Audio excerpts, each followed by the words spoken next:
The tires I installed back in the 4th episode of the Traction series have unfortunately suffered a little bit of damage. I went drag racing twice since you've seen them. One track I went to was an hour away from where I live, while the other one was practically in my backyard. So this is what maybe 160 miles looks like. This just shows you how the struggle that you've heard me whine about regarding finding tires that fit this chassis is very real. It doesn't matter if it's full-on drag slicks, radials, or what. This car seems to reject everything that's made for performance purposes. Someday this car's just going to have to accept that it's fast and that all these kinds of modifications are for its own good. But in the meantime, we're going to fix the safety issue that these tires have created and give this chassis a little bit more confidence. The lip of the fender turned my 225/50s into 217/50s. Well, because what cut into it is just a fender lip, there's a $55 tool available that addresses it, and we'll take a look at that in a minute because I bought one. The area of interference here is very small. In fact, it didn't even cut as deep as the tread. It's just shy of that by about a millimeter or two. It's not deep enough for me to say that I've failed with my suspension and tire selection purchases like I did with the air filter purchase, but they still need work, and I think I can still make these things fit with a little bit of persuasion. Basically, the lip of the fender protrudes into the wheel well with about a 1 centimeter lip that's hard to see here because it's got black streaks smeared across it from contacting the tire, and the wheel well liners have overspray from horrible resprayed single-stage paint job. But you can take my word for it that there's a lip here, and it's bigger than what it looks like in the video. It's sharp too.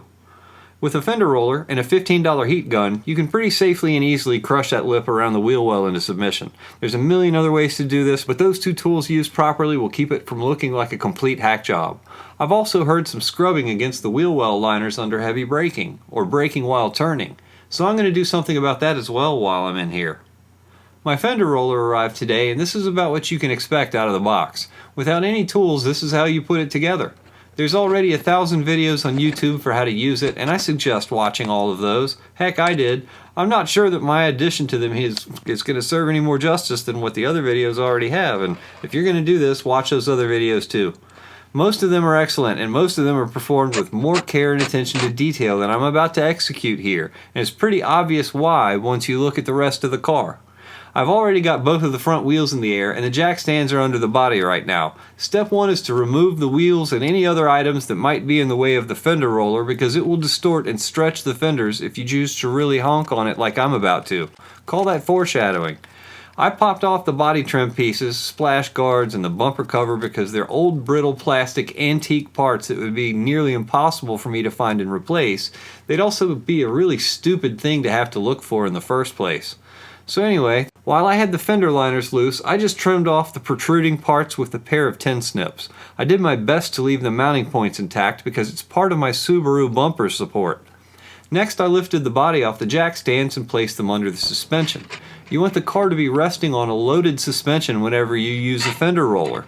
This is the only step that for using this tool I didn't see explained in most of the other videos.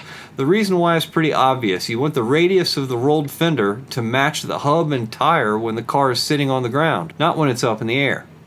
Resting the suspension on jack stands can be dangerous because the jack stands can tilt or slip when you're setting it back down. Go slow and make adjustments where necessary. Leave the jack under a cross member once the car settles just in case anything slips while you're working on it. It should be supported at least 3 points for your own safety. Time to attach the fender roller. There's a set of tapered washers included that match the profile of most lug nuts. I'm just installing these hand tight. You probably don't need to attach the lug nut behind the arm of the fender roller, but I haven't figured that out yet. My lug nuts interfered with where I ultimately had to configure the arm of this tool to fit my wheel wells. But with a little bit of trial and error, I figured it all out. I'm proud of myself. You're supposed to gradually increase the angle of the roller along the lip of the fender in small increments. Start at like 10 or 15 degrees and change it about that much each time you roll the length of the fender. That's not what I'm doing today. My car's front end is lowered and I'm not using a heat gun. I know that both layers of this dusty 26-year-old sun-bleached paint is going to crack. So I started around 25 degrees, next I did 45, and then I took it to about 70 and finally flushed with the fender angle. I wasn't nice and gentle about doing any of this, I'll admit. I didn't care about pulling the fender away from the frame one bit. Don't care about distorting the hood lines either. This is not what you're supposed to do with this thing, and I know that. You're only supposed to roll the lip, not stretch the fender. But there's a low level of concern because of what this car is and what I'm trying to do. Of course, the brutal method of fender stretching resulted in wheel well liner not fitting snug and perfect like it did once before. It opened up almost a half-inch gap around where the lip used to be, and there's nothing to clip it into anymore, so I made another pass with the 10 snips to take off the excess wheel well liner and give the tires a little bit more clearance. There, good enough for government work. Now let's take this thing off and do the same thing to the other side. The other side cut about half as deep on the tire tread as it did on the driver's side, so I don't have to be as aggressive with it here. There's nothing new. The camera angle sucks on this side, and it's much the same as the other side, except I did a better job on this one, so we're going to have to accelerate that. I can't be showing that. Don't put your wheels back on while it's resting on the suspension. There's a number of ways to destabilize how you have the car supported, and you don't want it to fall. Move the jack stands back under the body first, then put your wheels and tires on. This bumper's always been a royal pain to mess with because of the stack of random bolts, nuts, and washers needed to make it fit this car. I don't realize it yet, but this is the last time it'll ever be this easy for me to do this. Anyway, with the bumper back on and the car on the ground, I just need to torque the lugs and move on to some other improvements that might make this car a little bit quicker and a little bit safer to drive. There's no clutch switch on this car. Understandable since it used to be an automatic, but right now there's just a clutch stopper bolt with a lock nut on a homemade bracket that's bolted to the steering column support. That bolt works great as a pedal stopper, but what it doesn't do is tell the ECU when I'm using my clutch. So I'm going to take this thing off and see if I can make a clutch switch fit into the bracket. I'm not doing this for the startup function, that's disabled. I've got another reason for doing this. Robert from the Boosted Beaver channel sent me a clutch switch so I could use the no lift to shift feature on my ECU. But there's only one problem with this clutch stopper bracket. The stopper bolt is smaller than the clutch switch, so I can't just screw it in. I have to cut the nut off the back of it, drill it out a bit, and weld a bigger nut on it. Its position also isn't quite right. It aligns too high on the top of the pad that's welded to the clutch pedal, and I can correct both of these issues pretty easily with my tools, but unfortunately I'm out of welding wire right now. I can't get that on a Sunday, so I guess I'll focus on the electrical part of this until I can remedy that problem. There are 2 pins on the clutch switch. The ECU pin number 104 is the clutch switch input, and all it needs for the other side of that switch is a ground. I'm just going to strip and crimp some spade connectors onto a couple pieces of scrap wire. I'm going to use this blue wire to complete the circuit to the ECU and the black wire to complete a chassis ground. I don't have the harness connector for the switch, so I used shrink tubing to completely shield both connectors to avoid any possible short or contact that could inadvertently ground these pins, leaving me bouncing off my rev limiter and unable to rev any higher. I can get away without doing this, but it's an overabundance of caution. It just would have been inconvenient if that ever happened. With the clutch switch wiring figured out, all I can do is wait for the welding supply company to open tomorrow. I'm glad that none of you watching have to wait for these things to happen like I do.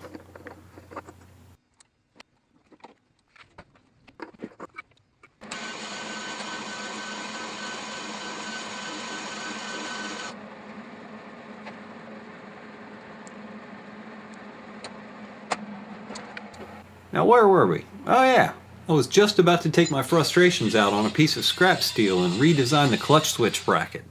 Once you acquire a welding rig, you'll find that you never seem to run out of scrap steel. Every piece of steel can be a piece of scrap steel if you own an angle grinder. You can always make more. It turns out I was unable to just drill out the old bracket because there wasn't enough meat on the part where I needed to weld the nut onto it. When I tried to mock it up, the clutch switch interfered with the bolts that hold it in place, so I just cut that whole part off and decided to make my own. I bent and reshaped it in the bench vise to give it the room I wanted, and then after a quick cleanup, I welded a piece of scrap on it. After the bracket cooled off, I just poked a hole in it with a step drill, but the camera stopped recording, and this is how it turned out.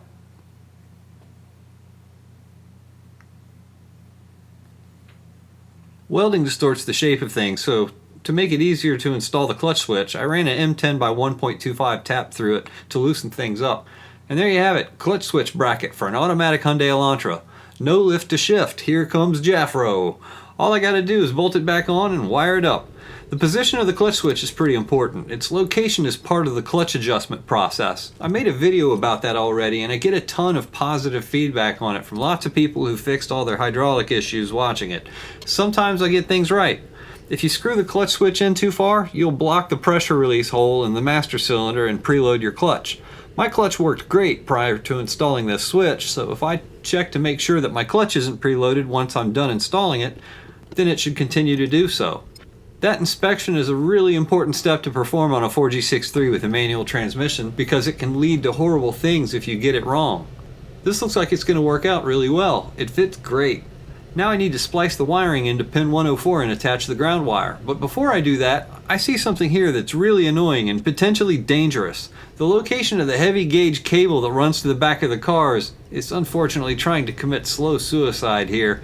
It's extremely close to the clutch pedal and I need to address that.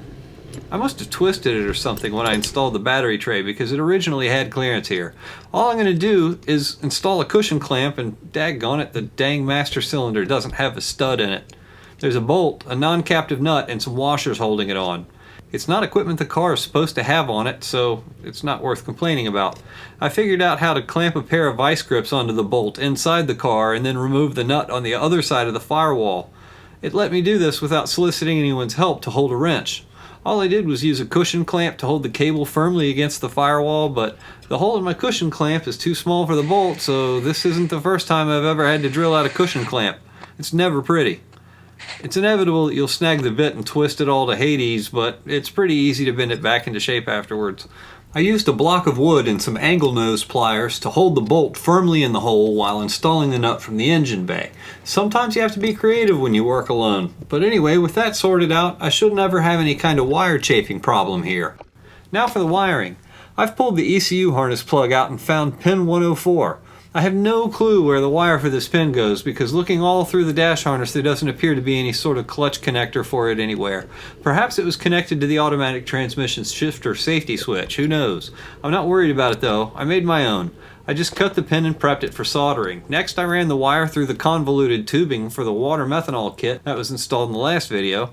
The failsafe relay is in really close proximity to where the clutch switch is mounted, and that made for a really clean install. After the wire was pulled to the ECU connector, I cut it to length and stripped it, soldered it onto the pigtail that I cut off from the ECU pin, and I shrink tubed it and plugged it back in.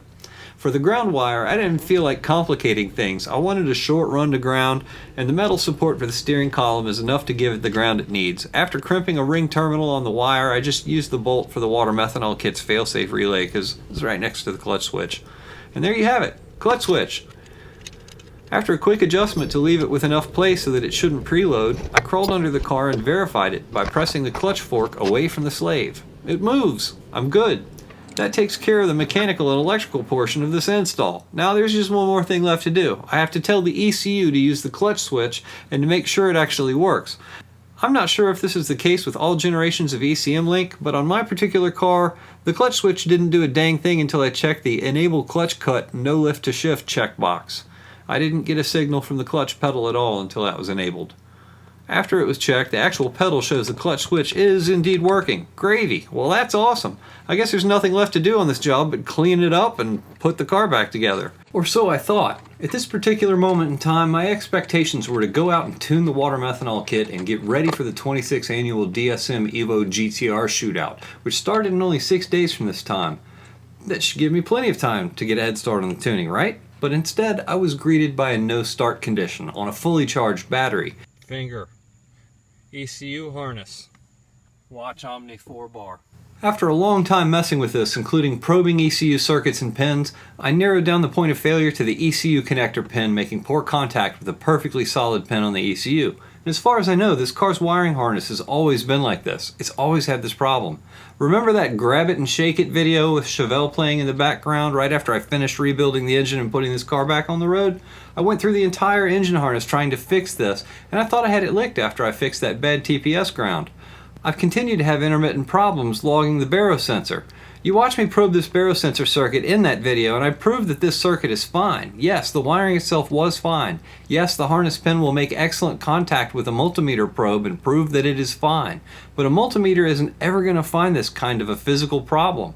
I just got lucky in that video when I put this harness back into a position that made decent contact, decent enough for it to run, and I've gotten away with it for a little while. But messing with that clutch switch brought this problem right back out again. It exposed it. Textbook definition of a fix brake. It's the polar opposite of a brake fix. I went through the rest of the pins and found the same issue with the knock sensor circuit and one of the redundant power connection pins. I fixed all of them. I made an executive decision not to film any of it because there's nothing I can do to make this kind of content interesting. Nobody but me is ever going to have this problem, let's be honest. I'd be making a video for myself.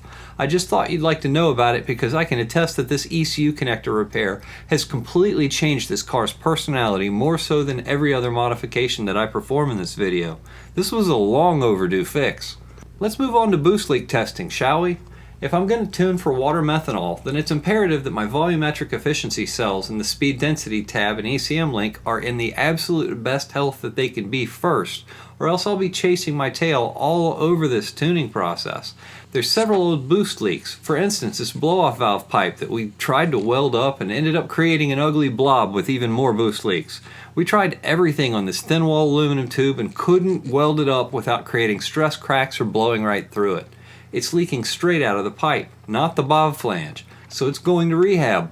I really regret having to cut and shave this bob gasket off the flange because it didn't leak at all. I'm out of this shoebox material that worked so well for me, and all I've left is some make a gasket stuff. I've used it before, it really doesn't work well for this, I've tried. But I have to take the blow-off valve off of this pipe for the fix that I'll be employing.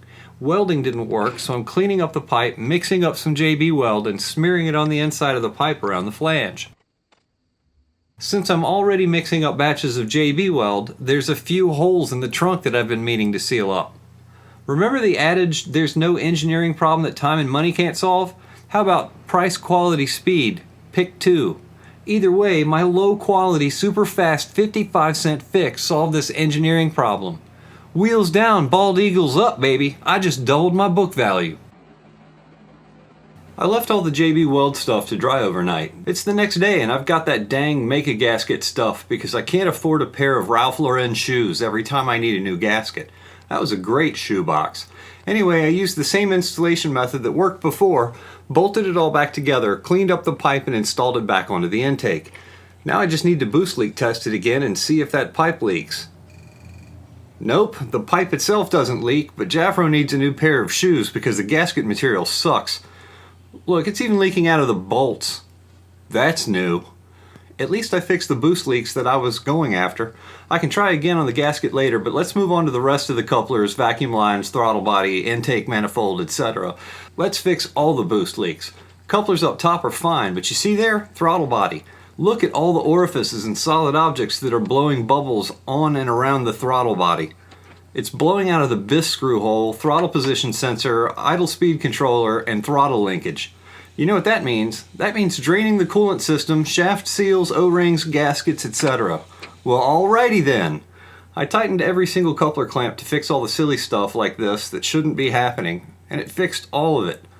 Here's the blow-off valve gasket leaking and the pile of bubbles coming out of the blow-off flange bolt. Both bolts are tight, now I've seen everything. I spent the weekend tearing down my intake system. I live pretty close to extreme PSI and I often get parts the next day from the US Postal Service, or within a day or two if they're in stock. So I bought all the seals, O-rings, gaskets for all the turbo DSM throttle bodies. Be on the lookout for a video like the oil filter housing video, except one that's all about turbo DSM throttle bodies. It's not in this video, but it's coming soon. I spent this Monday after I got off of work shooting the parts being put to use, and now I've got the same 90 throttle body completely cleaned and everything that leaked in this throttle body has been replaced. I just have to put everything back on the car, finish the boost leak test, and if I finish it tonight, I have a day and a half before I have to pack, get a trailer, load the car up, and hit the road.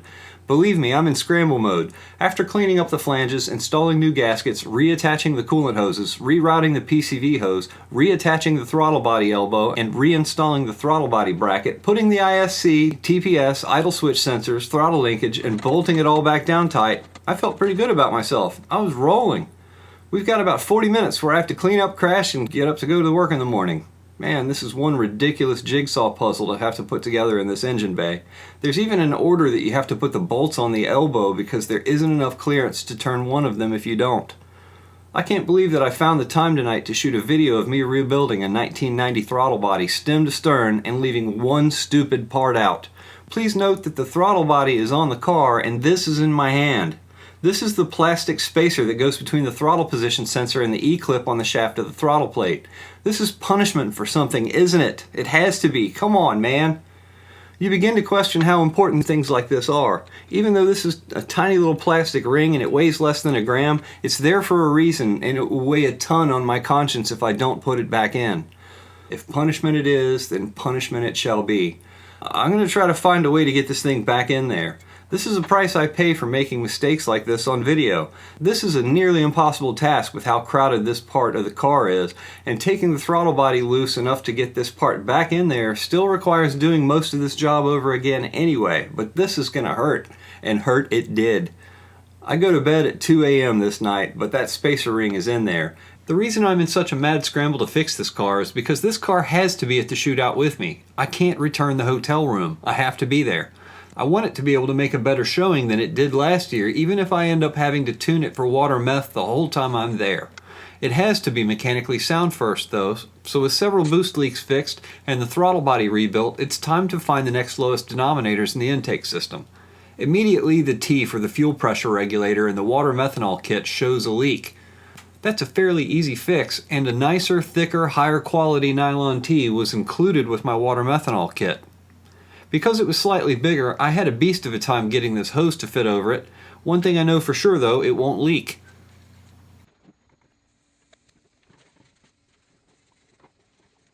Nope, doesn't leak, but the brake booster hose does. It still has the factory spring clamp on it. This is a boosted car now, not just vacuum, so I honked it down tighter with the worm gear clamp and moved the spring clamp closer to the bead on the vacuum port. It's double clamped now. My camera batteries died and you didn't get to see me install a brand new OE blow-off valve gasket. It was in the bag of parts I showed earlier. The throttle body's fixed. There are no boost leaks on this car anymore. Let's go for broke and see what my boost leak tester can handle.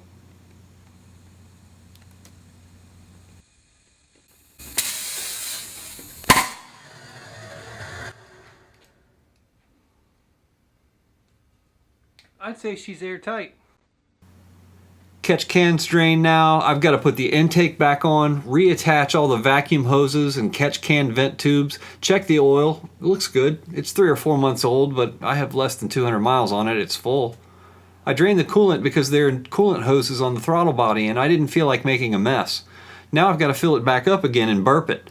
The track wants to see you use distilled water only if you want to pass tech, but I'm not competing. I'm doing test and tune, so I just added a little bit of antifreeze. This is like 80-20 now. Once again, I have to reconnect the throttle position sensor, the ISC, and the idle switch connections, reattach the throttle linkage, and make sure I don't create a tangled mess in the process.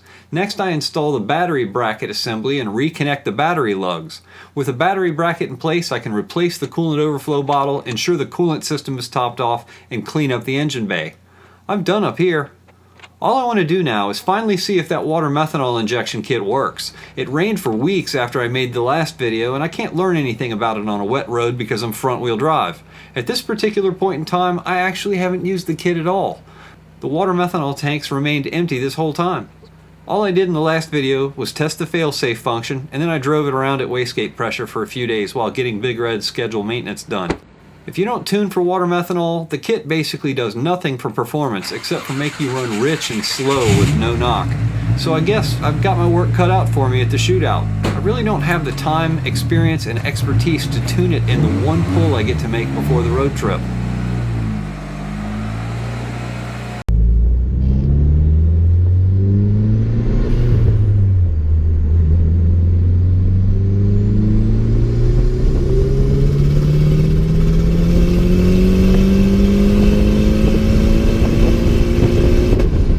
First impressions are that the tires aren't rubbing anywhere under heavy braking or turning, and that's a huge success. The car now has throttle response, and like it's never had before. The low-speed herky-jerkies at part throttle are completely gone, and that's likely helped by both the throttle body and the barometric wire fix. The water methanol kit's functioning properly with no error codes, and its street mannerisms have been completely transformed. The data that this pull produced in ECM Link is the cleanest of its lifetime, and that gives me a lot of hope for what's next for this car. It looks and feels to me like she's batting 1,000 on all of my modifications and is ready to safely tune on a track at the shootout. Rained out track days and all the fixes I performed prevented me from getting any time to do that here. I was desperate to get this thing to the track, but Mother Nature said no. As I continue squashing bugs in each of this car's systems and putting bald eagles in the trunk, she just keeps getting better and faster.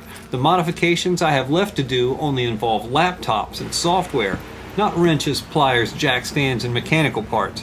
It feels good to finally be over that hump because it gets me closer to my goal of running 12s with a loaded, power-optioned, fun-to-drive street car that legally passes my state inspection. If you want to join the others who support this channel as I transition to the next project, which will be nothing like this one, then there's a link to my Patreon page down in the description. The people you see in my credits are funding 100% of the content I put here, and both this video and the Shootout will be bringing everyone plenty more awesome 4G63 material soon. For now, I've got a DSM EVO GTR Shootout to attend, and I went through holy suffering to get there, so I'm going to break here, and until next time, stay tubed.